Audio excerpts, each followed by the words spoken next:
What do you think that will look like?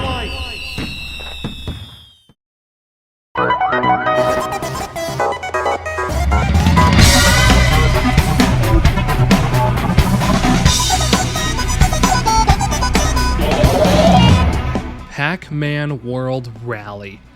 A fun racing game that features Pac-Man, his family, the ghosts, all three villains from the World Trilogy, a one-off character, and characters from other Namco games hitting the racetrack with power-ups, pack dots, and fruit that help to shake up the competition.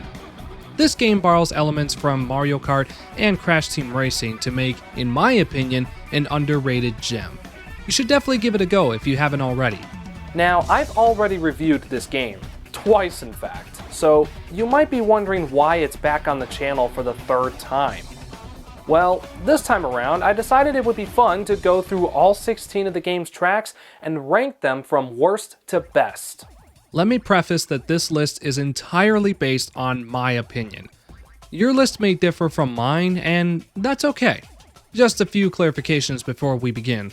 First, all footage you will see from the console version of this game will come from the GameCube version because it's the only one that allows you to play the game in native widescreen with a consistent 60 FPS. I am aware that widescreen is a thing on PC, but that requires extra steps, and I am a busy man. The GameCube has the option in-game, the PC does not. For the one track that can only be accessed on the PSP, I actually had to use PPSSPP to get footage of it because for whatever reason the game stopped working on my PSP. And finally, will I be including the battle arenas at the halfway point of the list like Shaft did in his Mario Kart ranking videos? No, this list is for the tracks only. Now, most of the tracks in this game are really good, but there are some stinkers included. So, which Pac-Man World Rally track is the worst of them all? It's time to find out now as we kick off this list with number 16.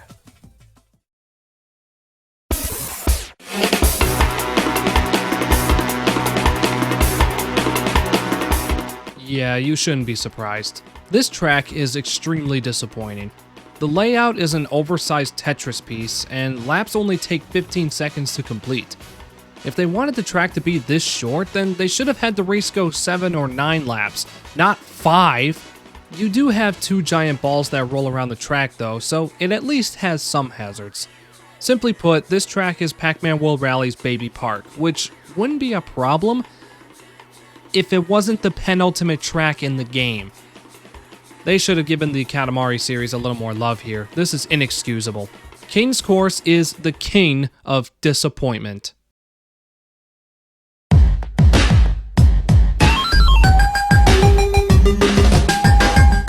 Look, I'm not a particular fan of this track, and it's not that it's Dig Dug themed.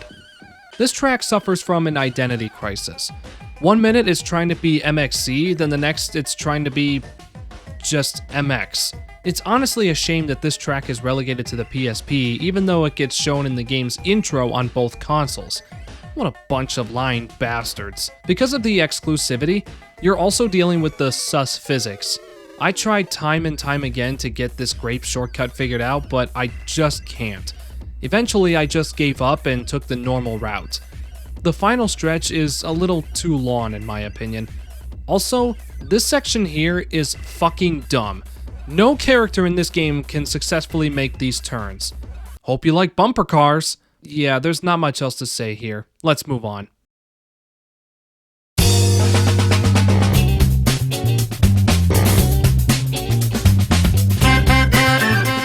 It's the third track in the game, so it's obviously not going to rank that high. Well, it could if it was more involved. Rolling Hills just doesn't really have that much going on. It's a glorified figure 8, with a couple extra turns and a jump at the end. It's pretty basic. I do like the inclusion of the pack deer on the final turn though, serving as an obstacle that can suddenly change the outcome of the race. Overall, Rolling Hills is alright, it serves its purpose. It's just not the first track I would pick when I play this game. Pro tip, don't pick Junior, he sucks ass.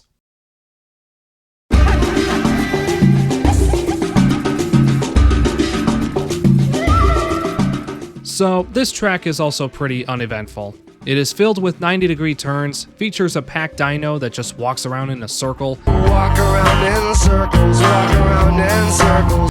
and some packed tribesmen in the middle, but honestly, it's weak. There's a series of turns on this track that, like Subterranean Speedway, cannot be made cleanly by any character. Although, to be fair, there are a lot of tracks that have this issue. Point is, Jungle Safari needed to be a little longer in my opinion. It's too short for the cup it's in. I think it should have swapped places with a later track on this list.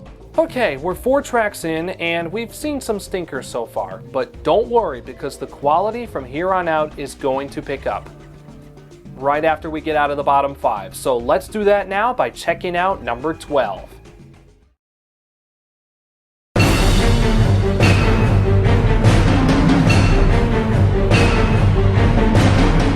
For such an intimidating track, it makes me wonder why it's the second one you see in the game. As a result, it has one of the simplest layouts I have ever seen. All the jumps scattered around try to mask that, but I'm not easily fooled. There's also a big lava rock that causes you to spin out if it hits you.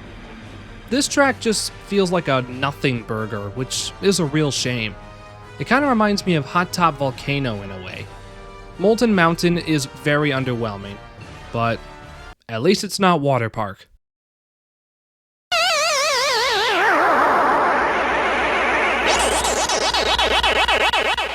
The very first track in the game. 2 cloud sanctuaries in the sky connected by 2 bridges.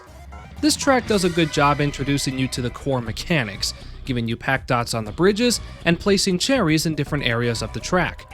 There's a series of hairpins that can be bypassed if you collect a cherry. There's also a bell that rings every so often. The shockwave from the bell serves as a hazard. Overall, not a bad start to the game.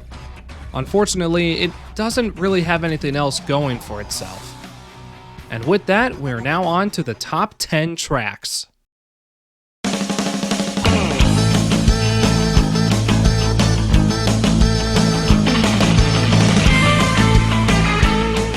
Now, in recent ranking videos, snow levels have performed really well.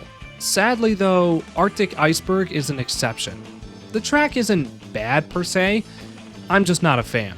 I think it might be because of the icy hairpin. Even in racing games, ice physics are the bane of my existence. The last few turns before the back straight are a little cumbersome in my opinion, though the music is pretty good. In fact, you can say that for every track.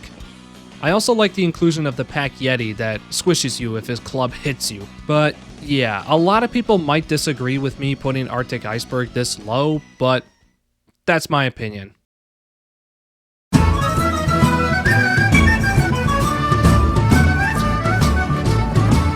This track is pretty good. You have crabs in the beginning, then some swinging swords to avoid, a pair of boulder chains that act like thwomps, and some buried treasure. I like the pirate theme here. It's one of the few tracks that's actually based on a location from the trilogy. It also gives me Crash Cove and Crescent Island vibes. However, like the tracks before it, I think it's too short. That's the main issue with a lot of these tracks. The experience is very short-lived, which might explain why most tracks have a 4-lap count as opposed to the traditional 3 laps. Hell, King's Course and Cloud Garden were 5 laps, and even that wasn't enough. At least for King's Course anyway. So, yeah, solid track overall. I just wish it was a little longer. Alright, we're now halfway through the rankings. I hope you're enjoying the video so far. If you are, then please give this video a like and share it to as many people as you can think of. I would be eternally grateful. Alright, let's keep going.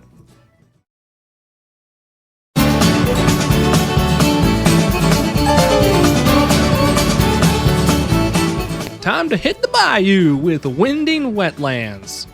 Or Winding Wetlands, depending on who you ask. But none of those pronunciations matter because I like to call it Gaslighting Wetlands. There's a hairpin at the end that you can bypass by jumping over this invisible wall. I go for this on every lap, and when I finish, it always says second place was right behind me. There is no fucking way everybody else was 8 seconds behind. Okay, now that I got that little rant out of my system, the track itself is very well designed. You have a good chunk of hazards that could easily slip you up, and there's also a grape shortcut at the beginning that gives you a massive advantage. You can also use the watermelon to drive across the lily pads and completely bypass the second hairpin. All in all, a very decent track. Also, for whatever reason, the minimap doesn't show the shortcut route, so in winding wetlands, it looks like the drivers went insanely off track, which is pretty funny, I'm not gonna lie.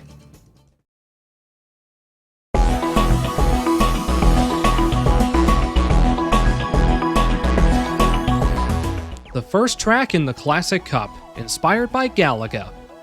This is the only track in the game to feature a crossover section, and it's smack dab in the middle. You jump from one giant asteroid to another, avoiding pits of goo and these centipede-looking things in the process. Your only opportunity to get Pac Dots is at the very end of the track or in the Cherry shortcut. Needless to say, you'll rarely see the Pac-Mobile here. I really like the aesthetic. I do wish they kept the Pac-Moon from the beta version though. Hashtag justice for Pac-Moon. I kinda like how the race takes place at a space colony within the asteroid belt. Space is so fascinating, you know? However, the one thing holding this track back is that it's, say it with me, too short.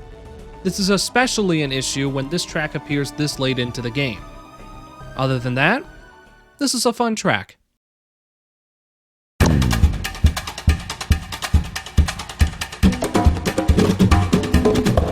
The final track from the Grape Cup is just missing out on a top 5 spot.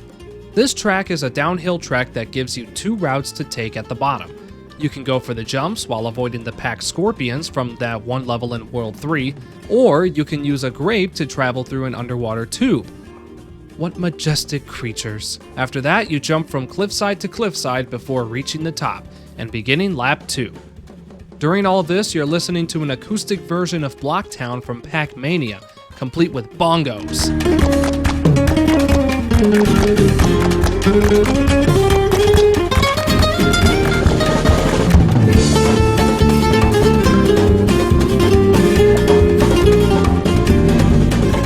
Good stuff. And with that, the Grape Cup is officially out of the ranking. It may have gotten off to a rocky start, but in the end, it finished strong by taking the 6th spot on the list, which is not too bad, all things considered. Well, 6th in the actual game is not good, but you get what I'm saying. Now we're on to the top 5 tracks. There is 1 left from the Cherry and Classic Cups, and a whopping 3 left in the Watermelon Cup. Does that cup have what it takes to go the distance, or will someone else take the checkered flag? Well, one of them is getting knocked out here at number 5.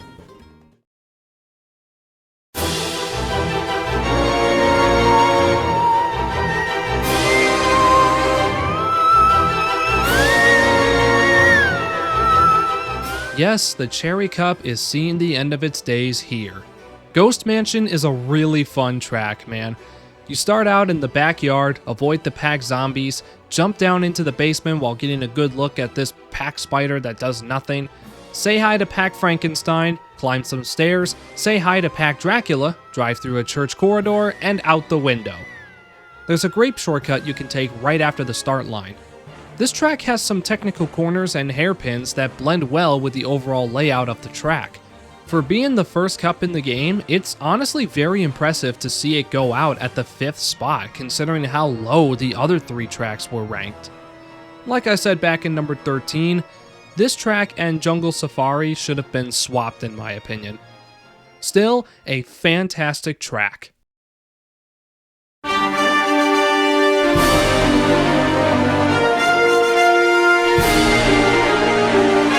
Damn, Spooky, when were you gonna tell me that you had a castle? This track is awesome as well as tricky. You start by launching yourself towards the castle. The first spiral leads you to a bunch of knights who will squish you with their axes.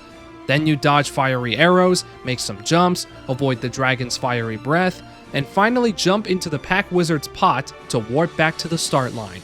You can use the grape and cherry to bypass 2 of the towers, and the watermelon can activate a portal to get you back to the start faster. I only have one complaint. Why is this track 4 laps? It should have only been 3. That's really it, honestly. But there are 3 tracks that top it. we've reached the podium spots, and to be frank, I constantly go back and forth between these next two tracks. However, I finally made my decision on which one is number 3, and here it is now.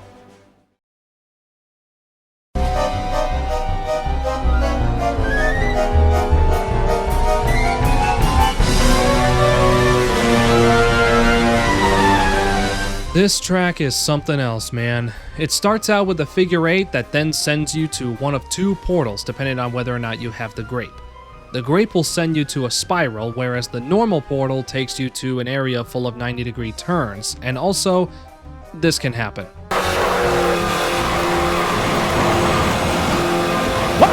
The bulk of this track features 2 different paths to take. If you go to the right, you have 2 more paths. One lets you activate the cherry, and the other lets you activate the watermelon. You can then use those 2 fruits to disable the fire hazards on the left path. Or you can do what I do and cheese it by using your power slide shields. Either way, this track gives you plenty of options that can lead you to either victory or embarrassment.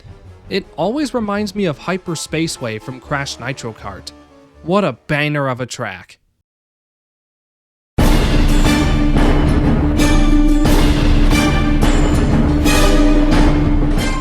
Orson, you've really outdone yourself with this factory.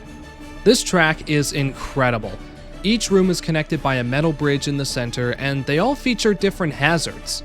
You could be sawed, you could be squished, you could be run into by a robot. You could also use a watermelon to warp to a higher platform and activate the cherry, which you can then use to skip the last hairpin on the final lap. I also really like the scenery. When they said factory, they meant it. There are all kinds of robots being made, along with several other moving parts, including the hazards on the track. Imagine the factory levels from the original Pac-Man World as a track, and you would get Talkman's Factory. It is a very solid track, but the next and final track on the list has the slight edge. And with that, the Watermelon Cup has been eliminated. 3 tracks from this cup made the top 4, which is great. Although, it had 3 chances to claim the number 1 spot, but it just couldn't. That means that the Classic Cup is the last Grand Prix standing. Congratulations, you big yellow testicle. So, we made it. Here is the number 1 Pac-Man World Rally track, in my opinion. Roll it.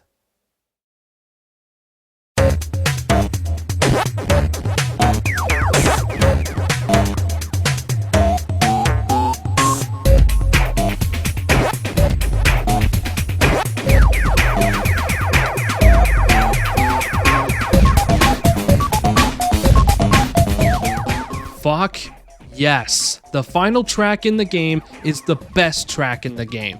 They turned the classic Pac-Man maze into a full-on racetrack. Even better, the fruits are used to take alternate paths. You get to look at giant versions of Pac-Man and Miss Pac who are playing the arcade machine that they're racing in.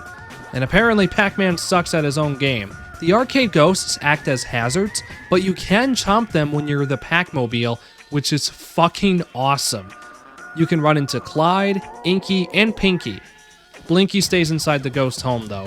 He has social anxiety. It's okay, man, I understand. This pick may be a bit controversial, but I don't care.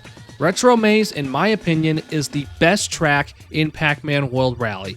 Well done, Retro Maze. You finished first and can now take home the gold trophy. And there you have it. We went through every track in Pac-Man World Rally and ranked them all from worst to best, in my opinion. Do you agree or disagree with this list? Let me know with a comment down below. Will I read it? Probably not, because I'm too busy to read. Thank you all for tuning in, and I hope you enjoyed Pac-Man World Rally, because you're never seeing it again.